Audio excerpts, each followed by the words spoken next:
मैं वही सवाल आपसे पूछ रहा था स्वामी जी कि कल जो गंगा में करोड़ों लोग डुबकी लगाते हैं, तो कल को आप उनको भी कहेंगे कि वो लॉजिकल नहीं है, गंगा जीवनदायिनी नहीं है। जीवनदायिनी तो है, लेकिन धर्म से जोड़ के उसका कोई महत्व नहीं है। लेकिन फिर सरकार देखिए अरबों रुपए खर्च करने जा रही है उस पर, गंगा के क्लीनिंग को लेके, गंगा के महिमा को लेके, गंगा को नए ढंग से सुसज्जित करने के लिए। तो कल को तो आप वो भी कहेंगे कि ये कहीं ना कहीं गलत है।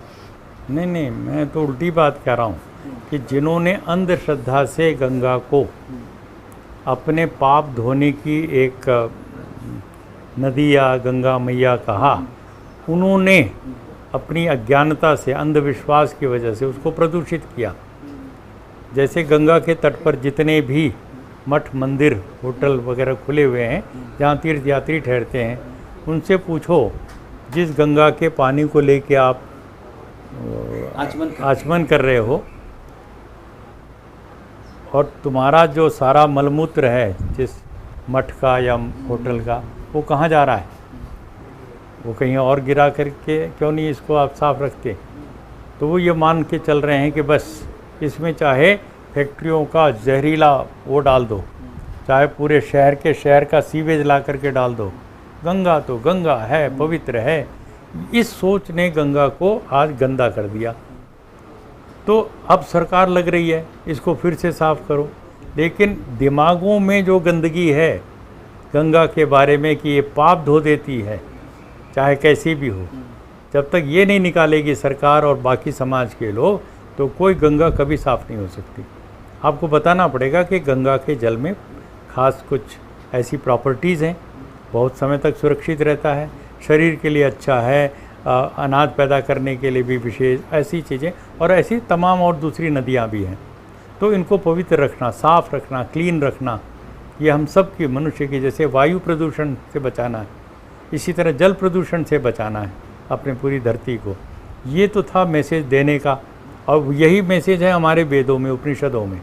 वहाँ कहीं भी नहीं है कि गंगा में डुबकी लगाने से आपके पाप धुल जाएंगे।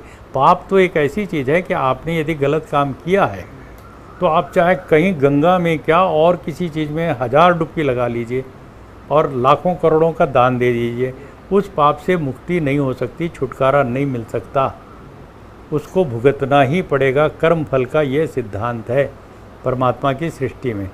कितने पूजा पाठ, किसी ईसा मसीह पे ईमान ले आओ, किसी शंकराचार्य पे ईमान ले आओ, किसी मूर्ति के आप सोने का मुकुट बना दो, सिंहासन बना दो कि भगवान ये मेरे से पाप हो गया और अब मैं माफ़ कर दो, इससे मेरा फल नहीं मिलना चाहिए मुझे। ये हो ही नहीं सकता। यदि आपने अच्छा किया तो अच्छा फल मिल के रहेगा, और बुरा किया तो बुरा मिल के रहेगा। ये है साइंटिफिक, वैज्ञानिक, कि जैसा करोगे वैसा भरोगे। इस वैज्ञानिक सोच को जो हमारे शास्त्र कह रहे हैं उसको तो दिया छोड़, और सब ने दुकान खोल करके बैठ गए, चलो चलो कोई बात नहीं, पाप हो गया, झूठ बोल दिया, ठगी कर ली, ब्लैकमेलिंग कर ली, मिलावट कर दिया, कोई नहीं, ये पैसे यहाँ चढ़ाओ और हम तुम्हारे लिए जाप करके और तुम्हारे लिए स्वर्ग का पासपोर्ट भी और वीज़ा लगा करके दे देंगे।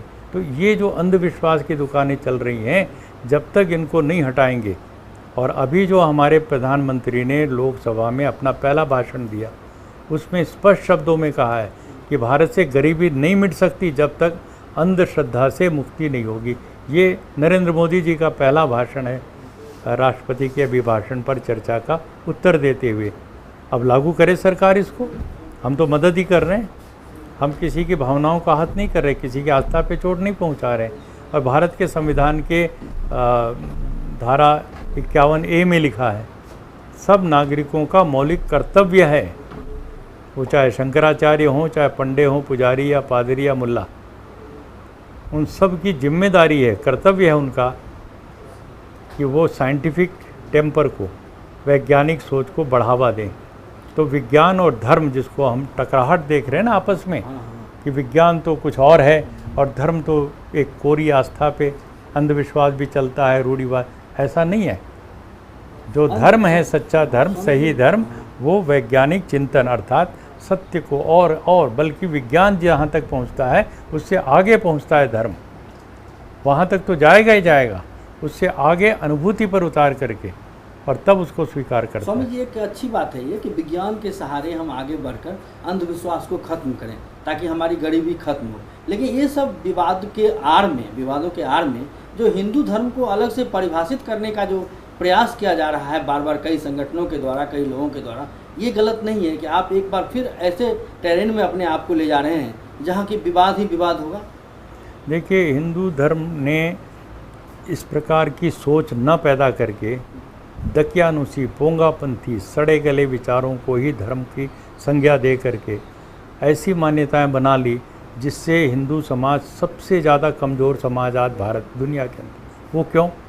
इन्होंने जन्म पर आधारित एक जातिवादी व्यवस्था को धर्म का उस सोच का हिस्सा बना लिया कि ये तो पैदा हुआ, अरे ये तो ब्राह्मण है, ये पंडित है, ऊंचा है, और ये पैदा हुआ, ये नीच है, अछूत है जी, छोटी जात का है। इसने हमारे समाज को एकदम से अंदर से खोखला कर दिया। ठीक है।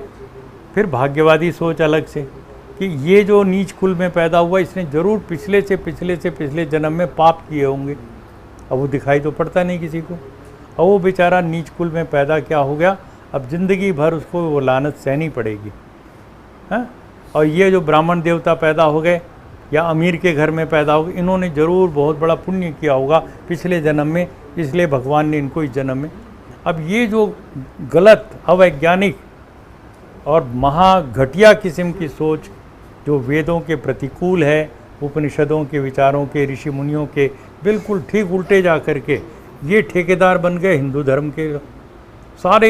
एक तरफ से देखिए, महर्षि दयानंद ने जब घर छोड़ा और आपके वो गुजरात के टंकारा से चले थे वो हैं, और वहाँ से चल करके उन्होंने एक एक योगी के चक्कर काटे और हिमालय तक गए, सब जगह पर देखा, सारे अंधविश्वास फैलाने वाले थे। अंत में जाके उनको मथुरा में गुरु विरजानंद मिले, उन्होंने वेदों का ज्ञान दिया, और तब उन्होंने सत्यार्थ प्रकाश लिख करके दुनिया के लिए, मानवता के लिए कहा अंधविश्वास से मुक्ति सबसे बड़ी चीज़ है। और तब वो जाके खड़े हुए हरिद्वार के कुंभ मेले में, करोड़ों लोग एक तरफ डुबकी लगा करके अंधविश्वास से अपना पाप धो रहे थे, और एक दयानंद, उसके हाथ में एक झंडा था, उस पर लिखा था पाखंड खंडनी पताका। तो कितना बड़ा साहस था, कितनी बड़ी बात, क्रांतिकारी सोच। आज ऋषि दयानंद के सामने पूरी मानवता को नतमस्तक होना चाहिए। मेरे जैसा व्यक्ति स्वयं अंधविश्वासी था, ऐसे परिवार में मैं पैदा हो गया था, वहीं सब पूजा पाठ, मूर्ति पूजा, जाति पात सब कुछ था। यदि मैं 17-18 वर्ष की आयु में कलकत्ते के कॉलेज के एजुकेशन के टाइम पर आर्य समाज के संपर्क में ना आता, महर्षि दयानंद का साहित्य और वेदों का अध्ययन न करता, तो आज मैं भी उसी कीचड़ में दलदल में पड़ा हुआ होता। तो मैं तो एक मित्र भाव से, स्नेही भाव से अपने भाई बहनों को समझा रहा हूँ कि भाई मैं खुद बाहर निकल के आया हूँ उस कीचड़ दलदल से, अंधकार से। आपको भी समझ में आए तो इसको स्वीकार कर लो, नहीं आए तो मेरे खिलाफ गुस्सा मत करो। हाँ, मुझे आतंकवादी या कुछ ऐसा मत बोलो। मैं तो आपके लिए प्यार से कह रहा हूँ कि आपका कल्याण होगा। हाँ, आप ये सारे अब 200-250 लोग मर रहे हैं हर साल अमरनाथ की यात्रा में। केदारनाथ की यात्रा में सरकार ने झूठ बोल करके 4-5 हज़ार मौतें बताई, लेकिन वास्तव में 40,000 मौतें हैं। अभी एक साल बीतने के बाद भी नए कंकाल निकल रहे हैं केदारनाथ मंदिर के चारों तरफ। ठीक है, अब बताइए अब क्या करने जा रहे हैं वहाँ पर लोग, क्या करने जा रहे हैं? वहाँ पर कोई ऐसी चीज़ नहीं है कि वहाँ जाने से आपको खास कोई व्यापार में लाभ हो जाएगा या संतान और ये सब चीज़ें झूठ।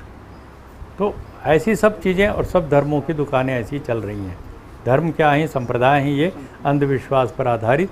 तो जब तक ये वैज्ञानिक चिंतन नहीं आएगा मनुष्यों में, सब में, और ख़ास करके भारतीय समाज के अंदर और हिंदुओं में ख़ास करके, तब तक ये अपनी तेजस्विता, ओजस्विता के साथ, अपने संसाधनों के और स्वाभिमान के साथ आगे बढ़ नहीं सकते।